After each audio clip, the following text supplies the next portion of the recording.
বউর কথা, বউকে ভালোবাসুক আর না বাসুক, বউ যদি কিছু বলে, বউয়ের যদি কেউ অপমান করে মানতে পারে না, বউয়ের সাথে যদি কেউ পরকিয়া করে সহ্য করতে পারে, কথা কয় না পারে। আগের সময় পরকিয়াকে কেন্দ্র করে খুনোখুনি হয়ে যেত, আর এখন বুদ্ধি পেয়েছে বিকেলিটন যদি কোনোভাবে কবির বিন সামাদের মতো ভাইরাল মানুষের ওয়াইফের সাথে লাইন মারে, কবির বিন সামাদ আবার ওর বউর সাথে লাইন মারে, নাউজুবিল্লাহ বলবেন না? হোটেলে গেছে খাতি, ঢুকে দেখেছে এই আমার বস জুতো এইখান কেন, ওর বন্ধু কয় আমার বস জুতো তো দেখছি কেনে, মানে এই দুটোটা অল্টারনেটই একই হোটেলে খাতি গেছে। দেখেছেন না? দেখেন না? স্ত্রীদের প্রশংসা করবেন, রান্না বেশি খারাপ যেদিন হবে ওই দিন বেশি ভালো বলবেন, কবেন তুমি এত সুন্দর রান্না করো, এটা খাওয়ার পরে আমার মনে হয় যে আরো দুদিন না খেয়েই থাকি। একটু প্রশংসা করা যায় না? তোমারে দেখার পরে আমি আসলে দুনিয়া মনে হয় যে দুনিয়া ছাড়ি চলে যায়। আল্লাহর নবী বললেন, দেখলাম যে চাঁদ উঠেছে, তারার চেয়ে চাঁদটা বড়, সুতরাং এইটাই আমার রব। কিন্তু সেটাও যখন ডুবে গেল, বলল হে আমার রব, তখন বলল না এটার প্রতি আমি আসক্ত নাই, আমি যদি আমার রব পথ না দেখাই বেকায়দায় পড়ে যাব। তারপরে বললেন ফালাম্মা রাআ শামসা বাজিগাতান ক্বালা হাযা রব্বি হাযা আকবার, হাযা আকবার। আমার আবার একটু তেলাওয়াত ক্লিয়ার করার চেষ্টা করতেছি, তো মানে এখন আমি ছাত্র, বুঝলেন, মানে আমি তো কোরআনের মুফাসসির না, আমি কোরআনের মুসাফির। হ্যাঁ, কিফির। আমি এই জন্য আগে কোরআন তেলাওয়াতে একটু বেশি ভয় পাতাম, কারণ আলিয়ায় পড়া তো, আবার আলিয়ার খারাপ করে বলছি না, মানে একটু সহি শুদ্ধ করতে একটু কষ্টই হচ্ছে, আল্লাহ যেন সহজ করে দেয়, বলেন আমিন। আমি কোরআনের একজন ছাত্র, অনেকেই লেখে মুফাসসির, আমি কই যে কি করেছেন, বাস নিজেরাও খাইছেন আমারও দিয়েছেন, দুটো একসাথে। আমাদের ফখরুদ্দিন হুজুর এক জায়গায় গেছে, মাহফিল বসে, হুজুর চলেন আলহাজের চার দোকানতে চা খেয়ে আসি। তো যেই দেখে আলহাজ যে চা বানাচ্ছে, ও চেয়ারা দেখে মনে হয়নি যে আমার বিকেল লিটন ভাইয়ের মতো চেয়ারা, মানে চা বানাই দোকানদার আছে না কিছু বিড়ি গাঁজা করে রাখুন, তো দেখি মনে আছে গাঞ্জা টানে পাঁচক, তো আবার আলহাজ হইল কি করে, আবার চা আছে সে আবার আলহাজ হয় কি করে। যেই জিজ্ঞেস করছে ভাই হজ করিলেন কোন সালে? হজ? ভাই আমি হজ করিনি। তো হজ করেননি তো আপনি তো আলহাজ? বললো আলহাজের চার দোকান। বলছে ভাই আসলে হইয়াছে কি, আমি গাঁজার ব্যবসা করতাম। কের ব্যবসা করতাম? গাঁজার, গাঞ্জা। তো এই পুলিশই ধরে নিয়ে গেছিল, এখান থেকে ফাড়িতে ধরে নিয়ে আমার জেলে দিয়েছিল, ছিলাম ওই যে যশোরে। তো ঢুকে দেখি যে ওখানে সব আমি খালি অপরাধী, বাকি সব আল্লাহওয়ালা, মানে আমার মনে হলে ভুল করে আমার ধরে এনেছে। কারণ ওখানে দেলোয়ার হোসেন সাইদি, মতিউর রহমান নিজামী, আলী হাসান, মোহাম্মদ মুজাহিদ, মামুনুল হক, আমির হামজা, জামাতের আমির, বিএনপি সব আল্লাহওয়ালা, কথা কয় না। আমার খালি লজ্জা করতে লিখলো, আল্লাহ আমার কনে এনে ফেলাইলে, এখানে তো সব ভালো লোকের বসবাস। তো আমি চিন্তা করলাম যেহেতু ভালো লোকরা জেলখানায় আসে আর থাকি, আল্লাহ যখন আমার কবুল করিয়েছে, তাহলে আমি বের হয়ে আর আমি গাঞ্জার ব্যবসা করব না। তো বের হয়ে আমি এই যে একটা চার দোকান দিয়েছি, এই চা বেশি খাই। এখন আমার কাস্টমার যারা গাঞ্জা খাইতো আমার কাছ থেকে, ওরা আমার উপহাস করি বলে আলহাজ। ওই সেখানটা হয়ে গিয়েছে আলহাজের চার দোকান। আসলে আমি আলহাজ না, এটা হইলো জেল হাজের চার দোকান। কি হাজের? তো আমি ওরকম একজন মানুষ, বুঝা গেছে তো? তো যাই হোক, তো আল্লাহর নবী কি বললেন, এই যে সূর্যটা উদিত হলো, এটা অন্যগুলোর চেয়ে বড়, অনেক বড়, আকবার মানে বড়, এটা অনেক বড়, সুতরাং এটাই আমার রব। যখন সেটা অস্তমিত হয়ে গেল, তখন ইব্রাহিম আলাইহিস সালাম বললেন, ইন্নী ওয়াজ্জাহতু ওয়াজহিয়া লিল্লাযী ফাতারাস সামাওয়াতি ওয়াল আরদ হানিফান ওয়া মা আনা মিনাল মুশরিকিন। ইব্রাহিম আলাইহিস সালাম বললেন, হে রব, আমি চিনে ফেলেছি কে আমার রব। ওই তারকাটা কে উঠালো আর কে ডুবালো, ওই চন্দ্রটা কে উঠালো আর কে ডুবালো, ওই সূর্যটা কার হুকুমে সকাল বেলা উদিত হয়ে গেল, আবার বিকাল বেলা পশ্চিমে অস্তমিত হয়ে গেল। আমি চিনে ফেলেছি, আমি পথ পেয়ে গেছি।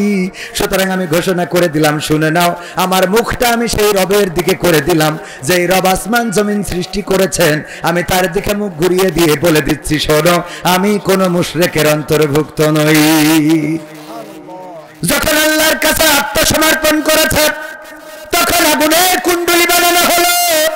ইব্রাহিম আলাইহিস সালামের জন্য জাহান্নাম তৈরি করলো নমরুদ।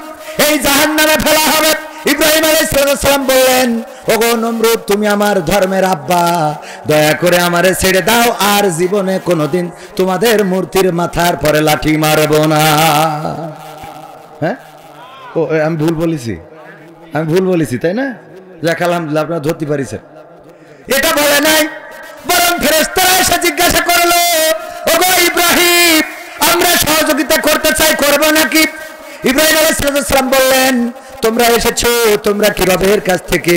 আল্লাহ কি তোমাদেরকে পাঠিয়েছে নাকি কিভাবে এসেছো? বলল, আল্লাহর কাছে বলেছি, আল্লাহ তোমার বান্দা, তোমার খলিল, তোমার বন্ধু, তাকে আগুনে ফেলা হবে, আমরা কেমন করে সহ্য করব? যদি অনুমতি দাও, সাহায্য করতে যেতে চায়। আল্লাহ রাব্বুল আলামিন বললেন, যাও, যেতে পারো, তবে দাবি হলো তোমরা ইব্রাহিম আলাইহিস সালামের কাছে গিয়ে জিজ্ঞাসা করবা, আমার ইব্রাহিম যদি তোমাদের কাছে সহযোগিতা চায় তাইলে সহযোগিতা করবা, আর যদি না চায় তাইলে আমার কাছে আবার ফিরে আসবা। এই কথা বলার পর ইব্রাহিম আলাইহিস সালাম বললেন, ওগো ফেরেশতারা, তাইলে তোমরা চলে যাও, তোমরা চলে যাও, কারণ তোমরা যে রবের কাছ থেকে অনুমতি নিয়ে এসেছো, আমার অবস্থা তোমাদের থেকে ওই রব আরো ভালো জানে। ঈমানটা কি? এমন ঈমান যদি এখনো কেউ অর্জন করে, আল্লামা ইকবাল বলেছেন, ইব্রাহিম আলাইহিস সালামের মতো ঈমান যদি কারো থাকে, আর এই জামানায় যদি তার জন্য আগুনের কুণ্ডলী করা হয়, সেই আগুন এখনকার সময়ও আল্লাহ রাব্বুল আলামিন ওই আগুনকে বলে দিবেন, ইয়া নারু কুনি বারদাও ওয়া সালামান আলা ইব্রাহিম। ওগো আগুন, তুমি আমার ইব্রাহিমের জন্য ঠান্ডা আরামদায়ক হয়ে যাও। এখন ইব্রাহিমের মতো ঈমান যদি কারো থাকে, আর তারে যদি আগুনে ফেলা হয়, সেই আগুন আল্লাহ এই সময়ও ফুল বাগান করে দিতে পারে না? নাকি আল্লাহ বুড়ো হয়ে গেছে? নাউজুবিল্লাহ, আল্লাহ বুড়ো হয় নাই, বরং আল্লাহ যখন সহযোগিতা করে, এই দেশ স্বৈরাচার মুক্ত হলো, এই দেশের কথা বলার স্বাধীনতা পাওয়া গেল, কথা বলবেন, কাজ করবেন, স্বাধীনতা পাইলেন। কেমনে পাইলেন? আগে আন্দোলন করলো বিএনপিরা, আন্দোলন করে করে যখন হলো না, তখন বললো ঈদের পরের থেকে শুরু করবো। ঠিক না ঠিক? ঈদের পর থেকে শুরু হবে। এরপর জামাত ইসলাম লাগলো, জামাত ইসলাম একদিনে 150 বেশি শহীদ হয়ে গেল আল্লামা দেলোয়ার হোসেন সাইদির ফাঁসিকে কেন্দ্র করে। তারপরেও কাজ হলো না। এরপরে হেফাজতে ইসলাম বলল, তাহলে আমরা একটু নেমে দেখি। তারা নামলো, আর শাপলা চত্বরে সাদা শাপলাটা লাল হয়ে গেল, রক্তে স্নাত হয়ে গেল। মতিঝিলের শাপলা চত্বর আমার কোরআনের হাফেজদের রক্তে রঞ্জিত করা হলো। স্বৈরাচার সরকার তার হাত রাঙালো কোরআনের খাদেমদের দিয়ে। এখানে ক্ষান্ত হলো না। তারপরে একে একে যতবার আন্দোলনে নেমেছে, দমন করেছে। সর্বশেষ যে আন্দোলন হলো, এই আন্দোলন না বিএনপির, না জামাতের, না ছাত্র শিবিরের, না ছাত্র দলের।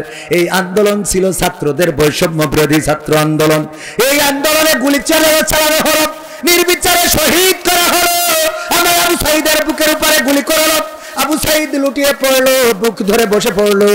আহারে, আবু সাঈদের রক্তে জেগে উঠলো আরো শত শত আবু সাঈদ। এক সাঈদ অন্তরালে 8,000 সাঈদ, ঘরে ঘরে কত স্লোগান চারিদিকে। ছোট ছোট বাচ্চা শিশুরা যারা এখনো জানে না কে হাসিনা কে খালেদা, এটাও বোঝে না। ঠিক না রে? ঠিক। এই বাচ্চা শিশুরা বললো, আমি আবু সাঈদ হতে চাই। বলেছে না? বলে নাই? আমি আবু সাঈদ হতে চাই, আমি আমার ভাইয়ের রক্তের বদলা নিতে চাই। আমি এসেছি, আমি মৃত্যুকে ভয় পাই না। ছোট ছোট বাচ্চা শিশু, ওদের কথাগুলো আমার যেন মনে হয় মুসা আলাইহিস সালাম যখন মুসাকে সিন্ধুকে ভরে ভাসিয়ে দিল, ফেরাউন আসিয়া আলাইহিস সালামকে নিয়ে নদীর ঘাটে গল্প করতেছে, কত প্রেমের কথা বলে। দেখো, তুমি আমার পাশে আছো বলে আকাশটা এত নীল। বলে না? পাম দেন না? এগুলো দেবেন মাঝে মাঝে, স্ত্রীদের বলবেন, স্ত্রীদের প্রশংসা করবেন। রান্না বেশি খারাপ যেদিন হবে ওই দিন বেশি ভালো বলবেন, কবেন তুমি এত সুন্দর রান্না করো, এটা খাওয়ার পরে আমার মনে হয় যে আরো 2 দিন না খেয়েই থাকি। একটু প্রশংসা করা যায় না? তোমারে দেখার পরে আমি আসলে দুনিয়া, মনে হয় যে দুনিয়া ছাড়ি চলে যায়। একজন মানি ব্যাগে বউর ছবি রাখে। মানি ব্যাগে কার ছবি? ওয়াইফের, বউ। আরে আমাদের যশোর মানুষ বউ। হ্যাঁ, তো ছবি রাখে। এখন স্ত্রী জিজ্ঞেস করছে, তোমার মানি ব্যাগে আমার ছবি রাখো কিসের জন্য? তো বলছে, যখন কোনো বিপদে পড়ি তখন এই মানি ব্যাগটা খুললে তোমার ছবিটা দেখি, দেখলে আমার বিপদটা কাটি যায়। কি খুশি আল্লাহ, আমি তোমার কত কষ্ট দিই আর তুমি আমার এত যত্ন করে। আল্লাহ আমার ভুল হয়েছে, তুমি এত ভালো কেন বলো তো? এত কায়দা করে মানি ব্যাগে রেখে আমার দেখলে, তোমার ছবি দেখলে যদি তোমার বিপদ চলে যায়, তাহলে আমার দেখলে তোমার আরো কত কি হয়। তো বলছে আসলে সত্যি কথা বলতে কি, সত্যিই বলি, মানি ব্যাগের ছবিটা বের করি যখন কোনো বিপদে পড়ি, বের করি ছবির দিকে তাকাই আর চিন্তা করি আর কি বিপদের থেকে বড় বিপদ তো বাড়ি।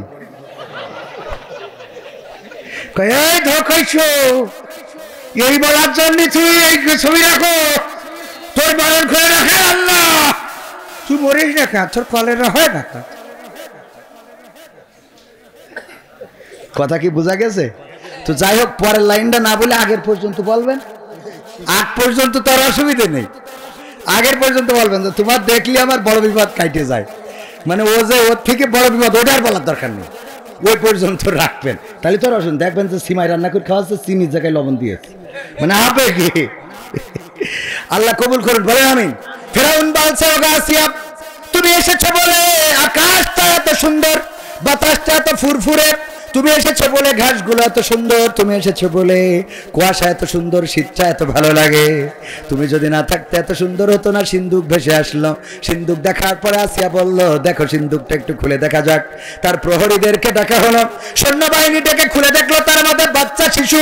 বললো, এবার পেয়েছি, আমি যাকে খুঁজছি সেই বাচ্চা তো এখানে, মেরে ফেলতে হবে।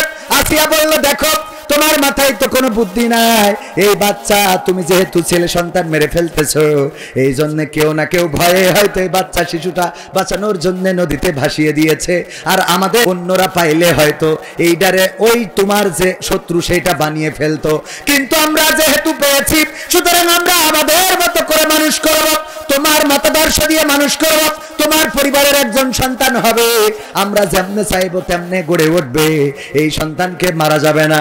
বউ যখন বলেছে, অনেকেই বউর কথা রাখে না, বউর কথা, বউকে ভালোবাসুক আর না বাসুক, বউ যদি কিছু বলে, বউয়ের যদি কেউ অপমান করে মানতে পারে না, বউয়ের সাথে যদি কেউ পরকীয়া করে সহ্য করতে পারে, কথা কয় না পারে। আগের সময় পরকীয়াকে কেন্দ্র করে খুনোখুনি হয়ে যেত, আর এখন বুদ্ধি পেয়েছে, বিকেলিটন যদি কোনোভাবে কবির বিন সামাদের মতো ভাইরাল মানুষের ওয়াইফের সাথে লাইন মারে, কবির বিন সামাদ আবার ওর বউর সাথে লাইন মারে, নাউজুবিল্লাহ বলবেন না? হোটেলে গেছে, খাতি ঢুকে দেখেছে এই আমার বস জুতো কেন কেন, ওর বন্ধু কয় আমার বস জুতো তো দেখছি কেন, মানে এই দুটোটা অল্টারনেটই একই হোটেলে খাতি গেছে। দেখেছেন না? দেখেন না? গ্যাঞ্জাম বাইতে গেছে, গ্যাঞ্জাম বাইতে গেছে।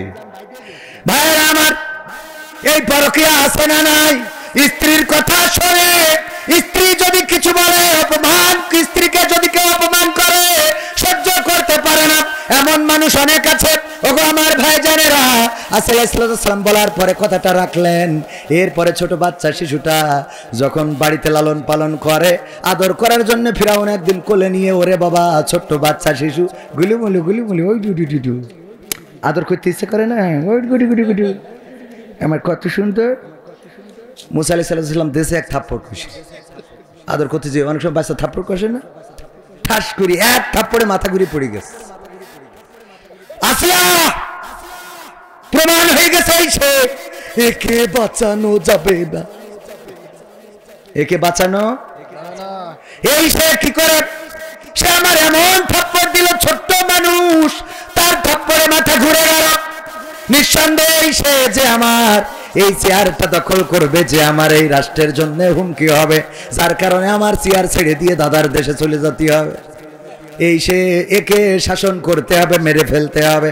আসিয়া আলাইহিস সালাম বললেন, দেখো তুমি যে বাচ্চা শিশুটা মারতে চাও, ওর সামনে যদি একটা ফুল দেওয়ার একটা আগুন দাও, দেখা যাবে ফুল বাদ দিয়ে আগুন ধরে ফেলেছে, কারণ ও এখনো কোনটা ফুল কোনটা আগুন বোঝে না, খেলতে যেয়ে একটা থাপ্পড় দিয়ে ফেলেছে, তাতেই তুমি মনে করে নিলে তোমার শত্রু, ওর সামনে আগুন ফুল সবই তো সমান। ফেরাউন বলছে, তাইলে আমি এটা পরীক্ষা করি, তাইলে আমি এটা, ছোট বাচ্চা শিশু আসসালাম চিন্তা করলেন, আল্লাহ এমন কথা বলে ফেললাম, যেই কথা বলার পর এখন বিপদেই না জানি পড়ে গেলাম, যদি এখন সত্যি এই পরীক্ষায় ফুল ধরে ফেলে তাইলে মুসা আলাইহিস সালামকে আর বাঁচানো যাবে না। আল্লাহ তুমি হেফাজত করো। আল্লাহ সাথে রয়েছেন। যখন বাচ্চাটারে শুয়ায়ে দিল, হামাগুড়ি দিয়ে যায়, ফেরাউন খালি হাতটা মুড়াইয়ে দেয় যে তাড়াতাড়ি করে ফুলটা ধর। আগুনের দিকে হাত নিয়ে যায়, ফেরাউন খালি ঠেলি ঠেলি দেয় যে ফুলের দিকে যা। কিসের ফুলের দিকে? খপ করে আগুন ধরি, পরে গালে পুরি দিস, ধরি গালে ঢুকানোর পরে জিহ্বা পুড়ে গেল। যার জন্য মুসা আলাইহিস সালামের কথা একটু জড়তা ছিল, এই জন্য আল্লাহর কাছে ফরিয়াদ করেছিল, গো আল্লাহ, আমি যে ফেরাউনের কাছে দাওয়াত নিয়ে যাব, আমার সাথে একটু হারুনেরও তুমি পারমিশন দিয়ে দাও, হারুনেরও তুমি এমপি পদপ্রার্থী করিয়ে দাও, যাতে করে আমি স্পিকারের সামনে ভালো করে তুলে ধরতে পারি। বলল তোমার অসুবিধা কি? আল্লাহ, আমি বক্তা ভালো না, আমার হারুন কথা বলাই ভালো, ওয়াজ করা ভালো, সুর ভালো, সে ট্যালেন্ট আছে। আমি তো কথা বলতে গেলে একটু জড়তা আছে, কিন্তু হারুনের মধ্যে সেটা নাই। বক্তার দাম আল্লাহর কাছে আছে না নাই? খালি হারুন আলাইহিস সালামের মধ্যে কথা বলার এক্সপিরিয়েন্সটা ভালো থাকার কারণে নবুয়ত দিয়ে দিয়েছিলেন কি? তার মানে বক্তার দাম বুঝতে পারিছেন? বোঝেন না তো। আবার হুজুর এত টাকা নেয়, পাগল, বক্তার দাম বুঝতে হবে না? হুজুর এত টাকা নেয়, তাই না ভাই? দাম বোঝার দরকার আছে না নাই? মিজানুর রহমান আজহারী সাহেব যশোরে আসলো, লাখো লাখো জনতা হয়েছে না হয় নাই? যোগ্যতাটা কি? বক্তার বাইরে আর কি যোগ্যতা? ভালো কথা বলেন, উনার চেয়ে শিক্ষিত বাংলাদেশে আছে না নাই? আছে, মানে যশোরেও আছে। উনার চেয়ে শিক্ষিত, ওনার চেয়ে আমলদার, ইলমদার অনেকেই আছেন, কিন্তু বক্তা ভালো, আলোচক ভালো। যখন যুবকদেরকে মোটিভেশন দেয়, যখন বলে তুমি যখন এক, যখন তুমি একা তখন তুমি ব্যক্তি, যখন তুমি ঐক্য তখন তুমি শক্তি, যখন তুমি একা তখন তুমি ব্যক্তি, যখন তুমি ঐক্য তখন তুমি শক্তি। এই মোটিভেশন গুলো নিয়ে আমার যুবকেরা, তরুণেরা অনেকেই পথহারারা পথের দিশা খুঁজে পেয়েছে। আল্লামা সাঈদীর থেকে বলো বড় আলেম বাংলার জমিনে আরো অনেক আছে বড় শিক্ষিত, কিন্তু আল্লামা সাঈদী কেন বাতিলের আতঙ্ক হয়ে উঠলেন? তার কারণ হলো তিনি বক্তা ভালো। তিনি যখন ওয়াজ করেন, অনেকের আলেম, অনেক বড় আলেম, তারা এলেম দেখে মুসলমান হয়েছে এমন আছে নাকি? এমন নাই। কিন্তু একজন সুন্দর করে ওয়াজ করেছে, মোটিভেশন দিয়েছে, অন্য ধর্ম ত্যাগ করে হাতে হাত রেখে কালেমার বাণী পড়ে অন্য ধর্ম ত্যাগ করে ইসলাম ধর্মে দীক্ষা নিয়েছে, এমন আছে না নাই? আল্লামা সাঈদীর হাতে শুধুমাত্র অন্য পথহারারা পথের দিশা পায় নাই, বরং অন্য ধর্মের লোকগুলো ইসলাম ধর্মে প্রবেশ করেছে। এই কারণে আল্লামা সাঈদী ছিল তাদের চোখের বালি। আল্লামা সাঈদীকে জেলে ভরে রাখা হলো। শুধু জেলে ভরে রেখেই তারা ক্ষান্ত হইল না, তারা কি করলো? 13টা বছর পরে কোরআনের পাখিকে আবার বের করে নিয়ে যে চিকিৎসার নামে ইনজেকশন পুশ করে এই পৃথিবী থেকে শহীদ করে দিল। বলেন ঠিক কিনা? কারণ বক্তা ভালো। কি ভালো? আমির হামজা সাদাসিধা মানুষ, সরল সুজা। জাকির নায়েক যেমন কোরআনের আয়াত পৃষ্ঠা নম্বর, লাইন নম্বর বলে দিতে পারে, অন্য ধর্মগ্রন্থ থেকেও বলে দিতে পারে। আমির হামজা ভাইও বলে দিতে পারত। জেলখানা থেকে বের হওয়ার পরে এখন আগের মতো বলতে পারে নাকি? না পারে না। আমির হামজা ভাইয়ের অপরাধ কি ছিল? অপরাধ ছিল বক্তা ভালো, এই জন্যই ধরো। ঠিক না? ঠিক। আজহারী ভাইকে দেশ ছাড়া কেন করা হলো? কেন এই দেশের মধ্যে কথা বলতে দেওয়া হলো না, থাকতে দেওয়া হলো না? অপরাধ ছিল বক্তা ভালো। মামুনুল হককে কেন কারারুদ্ধ করা হলো? কেন রিমান্ডে নির্যাতন করা হলো? কেন হাতে লাঠি ধরিয়ে দেওয়া হলো? কেন সোজা মানুষটা কুজা করে দেওয়া হলো? কারণ ছিল মামুনুল হক বক্তা ভালো। ছোট মানুষ রফিকুল ইসলাম মাদানী, মানুষটা ছোট। এই ছোট মানুষ আর কার কি করবে? কথা কয় না। একটা মহিলার সাথে তো মারামারি করি লাইন পাবে না। ঠিক না বেঠিক? এই রফিকুল ইসলাম মাদানীর মতো মানুষ, তার নামেও মামলা শুধু নয়, রিমান্ডে নির্যাতন, নিষ্পেষণ, কারারুদ্ধ করে রাখা। এই ছোট মানুষটার অপরাধ কি? বক্তা ভালো। কথা কয় না। বক্তা ভালো, তার জন্য রিমান্ড। এছাড়াও বাংলাদেশে যদি ডানে বামে তাকান, খুঁজে পাবেন যাদের নামে মামলা 5টা 10টা 20টা মামলা, সবগুলো বক্তা ভালো, যারা লেকচার দিতে পারে, যারা মানুষকে ঐক্যবদ্ধ করতে পারে, যাদের ডাকে মানুষেরা ঐক্যবদ্ধ হয়, আন্দোলনের জন্য একত্রিত হয়, তাদের পরে নির্যাতন নিষ্পেষণ আছে না নাই? বিএনপিতেও তাই, বিএনপিতেও যারা বক্তা ভালো, তাদের যারা কথা বলিস তাদের নামে মামলা আছে না নাই? আর যে তেলবাজি করিছে ওর কোনো অসুবিধা নাই, ঠিক না বেঠে? কি হবে বেঁচে থেকে অযথা বিদ্যা শিখে যদি না গড়তে পারি শোষণবিহীন সমাজটাকে? কি হবে বেঁচে থেকে? কি হবে ছাত্র সেজে চুমু খেয়ে সনদ খানা যদি হয় বিদ্যালয় তা পরিমণিদের আড্ডাখানা? কি হবে ছাত্র সেজে চুমু খেয়ে সনদ খানা যদি হয় বিদ্যালয় তা বুবলিদের আড্ডাখানা? এর চেয়ে মরাই ভালো দেশ ছেড়ে যাওয়াই ভালো, এর চেয়ে মরাই ভালো দেশ ছেড়ে যাওয়াই ভালো। কি হবে ধোঁকা দিয়ে বিবেকটাকে, কি হবে ধোঁকা দিয়ে বিবেকটাকে? কি হবে বেঁচে থেকে অযথা বিদ্যা শিখে যদি না গড়তে পারি শোষণবিহীন সমাজটাকে? কি হবে বেঁচে থেকে? কি হবে যুবক নামের বোঝা হয়ে এই ধরাতে যেখানে মা বোনেরা ধর্ষিতা হয় দিনে রাতে? ধর্ষণ আছে না নাই? আজকে পত্রিকার নিউজ, 2 জন নারীকে ধরে নিয়ে যে রাস্তা থেকে তুলে নিয়ে যে সংঘবদ্ধ ধর্ষণ করা হয়েছে, গণধর্ষণ। আরে এই দেশে এখনো ধর্ষণ চলে, এখনো নারীদেরকে তুলে নিয়ে যাওয়া হয়, গণধর্ষণ করা হয়, ধর্ষণ করে আবার গলা টিপে হত্যা করা হয়, তারপরে লাশটা কেটে টুকরা টুকরা করা হয়, বস্তা বন্দি করে ফেলে দেওয়া হয়। আর এইগুলোর বিচার বাংলার জমিনে হয় না। অথচ কলাচর কচুচর তাদেরকে ধরিয়ে একেবারে রক্তাক্ত করে ফেলবে, আছে না নাই? বড় বড় চোরদের ধরার লোক নাই, ছোট ছোট চোর নিয়ে টানাটানি, কত বিচার, কত এখনকার সময়ে তুই দোকান খুলবি না, তুই এইটা করবি না, ওইটা করবি না। আবার শুনলাম আমাদের ওবায়দুল কাদের কাকা আমাদের যশোরের বুক দিয়ে চলে গেছে, বিশেষ লোক তারে পার করে দিয়েছে। বলেন সুবহানাল্লাহ, ও নাউজুবিল্লাহ। সত্য না মিথ্যা? আর ছোট ছোট যারা এদেরকে মেম্বারের কয় খবরদার জন্য বাজারে উঠবি না, কাটি খোলব, কয় না কয় না। আর বড়গুলোরে সেভ এক্সিট দিয়েছে না, তাই না? সব সেভ এক্সিট, যাও নিরাপদে চলে যাও, তোমাদের যেখানে গন্তব্য সেখানে চলে যাও, যেখানে যেতে চাও সহযোগিতা আছে। আর গ্রামে ছোট ছোট মানুষ, ছোট ছোট যারা সিস্কেমার রাজনীতিবিদ, কিছু করে নাই, খালি 1 বোতল সবিন তেল হাতে ধরাই দিছিল, আর রাস্তায় যেয়ে বলিল আমার নেতার চরিত্র ফুলের মতো পবিত্র, নামাজ পড়ে না 1 ওয়াক্ত, গাঞ্জাটা নে 5 ওয়াক্ত। ঠিক না বেঠে? নেতা তুমি এগিয়ে চলো, আমরা আছি তোমার সাথে, আমার নেতা ভয় নাই, রাজপথ ছাড়ি নাই, আমরা যদি মুতে দিই সব ভেসে যাবে বানের মতো।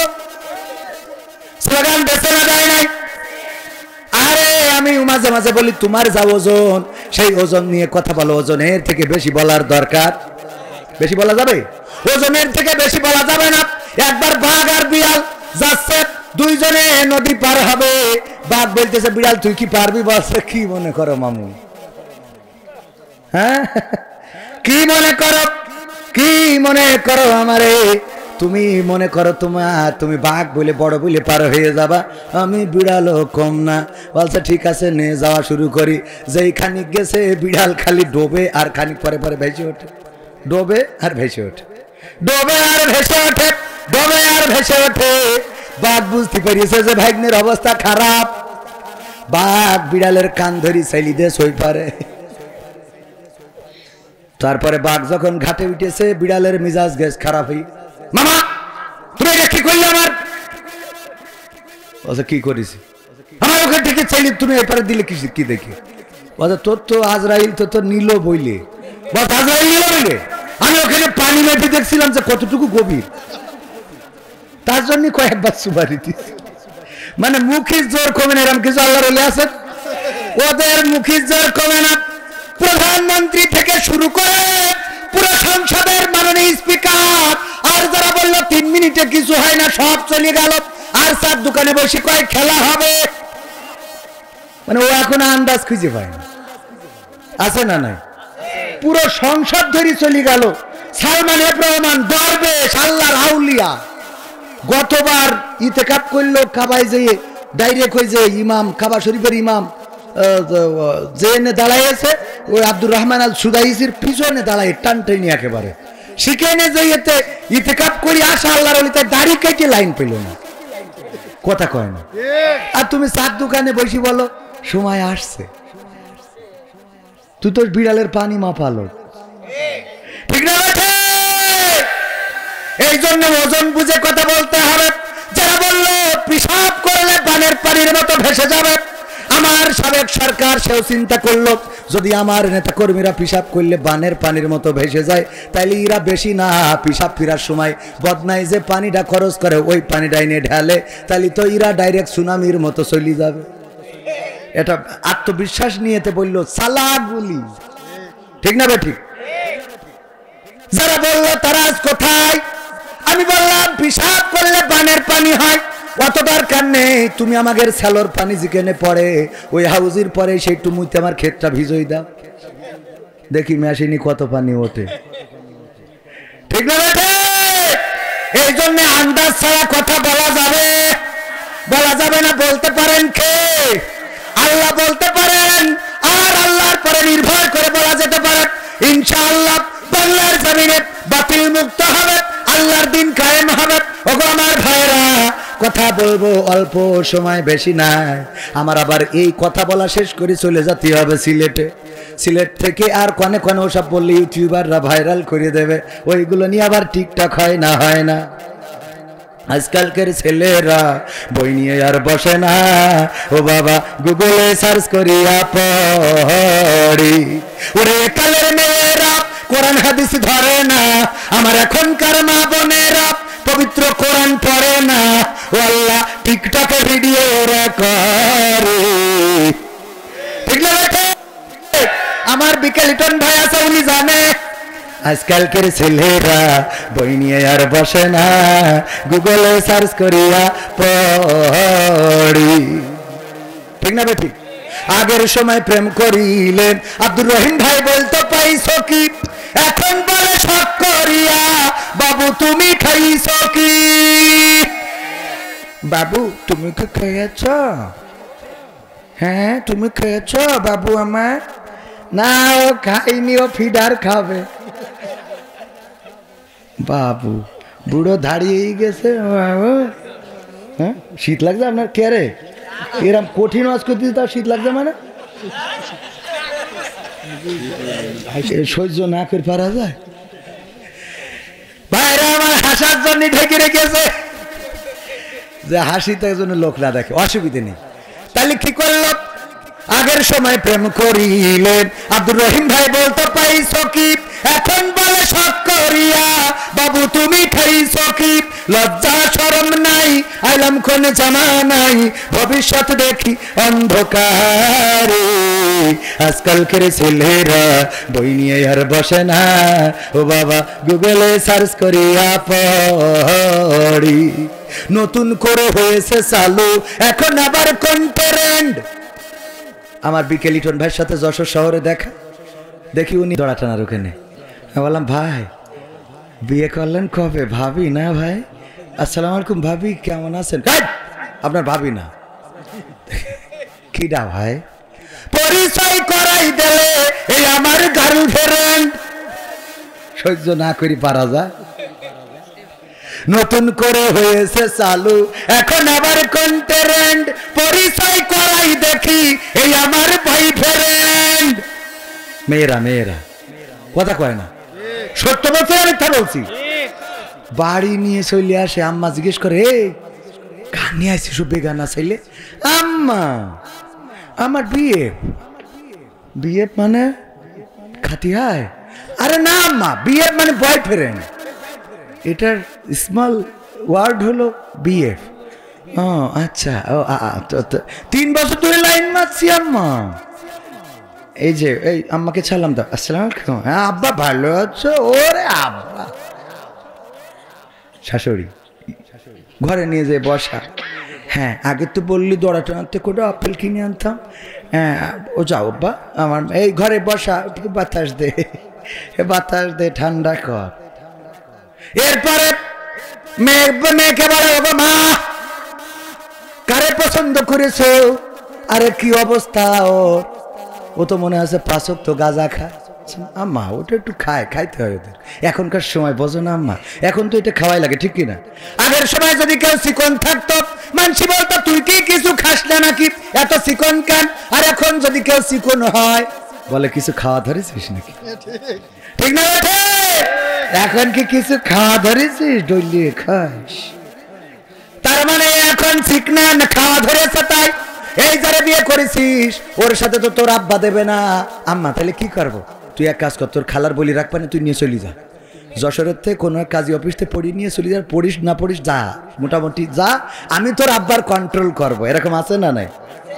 এইবার যখন আব্দুর রহিম ভাই বাড়ি আসে, আসার পরে ওরে বাবা ম্যাডামের অভিনয় কি কি জন্ম দে তুই যা, কি জন্ম দিছ রে আমার মুখী সুন কালি লড়াই কি করে আল্লাহ আল্লাহ। অভিনয় অভিনয়, ওর অভিনয়ের কাছে শেখ হাসিনার অভিনয়ও ফেল, ঠিক না বেঠে? কি জন্ম দিছ ও 10 মিনিটই, আর তুই তো 25 বছর ধরে মানুষ করিস, ওর দোষই গেল, কথা কয় না। সব বাপের দোষ, খারাপ হলেই বাপের দোষ। হইয়েস বাপের মতো, হইয়েস ওর মা বাপের মতো, হইয়েস ওর দাদাগের মতো, চাচাগের মতো। আর আমার নানিরা খালারা ওরা সব দুধ দিয়ে ধোয়া তুলসী পাতা, ঠিক না? ঠিক আছে না? মা বোনেরা আছে পর্দার অন্তরালে পুরুষদের থেকে অনেক বেশি। আগের সময় মা বোনেরা আমার যখন আপনাদের দেখতে যেত, মেয়েদের দেখতে যাওয়ার পরে মেয়েরা সামনে আসতে চাইতো না, বাড়ি থেকে পালাতো, জোর করে ধরে আনা হতো, মুখটাও তুলতো না। আর এখনকার কি জামানা এসেছে বলে জানিস আমার কিন্তু কাল দেখতে আসবে, কাল দেখতে আসবে, আসিস বান্ধবী। এখন তো বান্ধবী কয় না, দোস্ত, এখন ওরাও দোস্ত। আরে বাবা আমি কি জামানা যে পালাম আল্লাহ। হ্যাঁ আরো 2 বছর পরে আসলে একটু লাইন মাইন করে, বয়স হয়ে গেছে এখন মানসি ডাকে চাচা চাচা, লাইন নেই, লাইন শেষ, 12 বেজে 13 কাটায় ঝলছে। ও আমার ভাই জানেরা, আগের সময় যদি আমার মুরব্বীরা মেয়ে দেখতে যেত জিজ্ঞাসা করতো কোরআন পড়তে পারো কিনা, যদি পারো তাইলে একটু পড়ে শোনাও, পৃষ্ঠা উল্টে দিত, পড়ো দেখি এখানে 2 লাইন পড়তে পারো কিনা। বিকেলিটন ভাইয়ের বিয়ে দেওয়া হবে, দাদা গিয়েছে, স্বাস্থ্য দাদা গিয়েছে, চাচা গিয়েছে, আব্বা গিয়েছে, যাওয়ার পরে দেখলো কোরআন পড়তে পারে কিনা, দেখলো যে হ্যাঁ কোরআন পড়তে পারে। তারপরে বললো বলো দেখি আয়াতুল কুরসি হবে কিনা, বললো হবে, শোনাও। বললো দুরূদ ইব্রাহিম পারো কিনা, হ্যাঁ পারি, শোনাও একটু তাশাহুদ পারো কিনা, আত-তাহিয়াতু লিল্লাহি ওয়াস সালাওয়াতু ওয়াত তাইয়্যিবাত। এইভাবে সব শুনে নিল। মাগো উজুর ফরজ কয়টা? 4টা। নামাজের আরকান আহকাম কয়টা? 13টা। বাইরে কয়টা? 7টা। ভিতরে কয়টা? 6টা। তায়াম্মুম করার নিয়ম কয়টা? তায়াম্মুম করার ফরজ কয়টা? 3টা। এমনি ভাবে সবকিছু যখন সব বলল, মেয়েটার যদি চেহারাটা একটু কালো হয়, যদি অপরিষ্কার হয়, তারপরেও চিন্তা করে মেয়েটা নামাজি, রোজাদার, পরহেজগার, কোরআন জানে, হাদিস জানে, সব কিছু ঠিক আছে, নদীর পানি ঘোলা ভালো, জাতের মেয়ে কালো ভালো, সুতরাং এই মেয়েটাই আমার বিকেলিটনের জন্য নিয়ে যেতে হবে, ঠিক না? ঠিক। আর এখন যদি বিকেলিটন ভাই বিয়ে করতে চায় তাইলে আর মুরব্বীরা যাবে না, চাচারা যাবে না, দাদারা যাবে না, এখন ওই যে টিকটকে যারা আরো ভাইয়ের বন্ধু বান্ধব আছে ডাক দেবে, দোস্ত যাইতে হবে। আমার যে গাড়ি আছে, ওই যে কি গাড়ি যেন, এটার নাম কি ভাই? সিআই স্যার আর মোটরসাইকেল কিছু গিয়ার দিয়ে নিয়ে চলে যাবে। যাওয়ার পরে দোস্ত বলবে, দোস্ত করবি জামাত, দোস্ত তুমি একটু জিজ্ঞেস করো তো তোমার ভাবিকে কি জিজ্ঞেস করবা। আমি আর কি জিজ্ঞেস করবো, যেহেতু ভাই ভাইরাল ব্যক্তিত্ব। আমি বললাম, ভাবি আপনার টিকটকে ফলোয়ার্স কত? ঠিক না বেঠে? ভাবি রিলসে ভিউজ কেমন আসে? আর্নিং কি আগের মতো হয়? কথা কয় না। আর্নিং কি আগের মতো হয়? ও ভাবি আপনি কি কাপড় ভোলাপ করতে পারবেন? কাপড় ভোলাপ কি করতে পারবেন? আপনি কি কাপল ভুলা গিয়ে উঠেছ না এখন? হ্যাঁ, বিকেল লিটন ভাই দাঁড়ায় থাকবে, ভাবি কাপল ভুলাক করবে। হ্যাঁ হ্যাঁ, এই সবাই কেমন আছো দোস্তরা? আমার কথা কি শোনা যায়? আমার কথা শোনা গেলে একটু কমেন্ট করো, আমি আজকে তোমাদের সব দেখাবো। এই যে দেখো আমার পাশে দাঁড়িয়ে আছে আমার পাগল বিকেল লিটন। হ্যাঁ, ওকে নিয়ে এসেছে। তুমি হাই বলো। পিছন চলে, হ্যাঁ হ্যাঁ তোমাদের হাই বলেছে। হাই হাই, কবির বিন সামাদ জয়েন করেছে। হ্যাঁ, কবির বিন সামাদ। এর নাম কি ভুলাক? কথা কয় না। কি ভুলাক? কাপড় ভুলাক। এই শয়তানিগুলো আছে না নাই? নিজের স্ত্রীকে দিয়ে ডলার ইনকাম করে। আল্লাহ হেদায়েত নসিব করুন, বলেন আমিন। ওগো আমার ভাইয়েরা, কষ্ট হচ্ছে আর কি 10-15 মিনিট থাকা যাবে? থাকবেন কারা কারা দেখতে চায়? নারায়ে তাকবীর, লিল্লাহি তাকবীর। আল কোরআনের আলো, আল হাদিসের আলো, আমার নেতা তোমার নেতা। নারায়ে তাকবীর। পবিত্র কোরআনের 2 নম্বর সূরার নাম কি? সূরা বাকারা।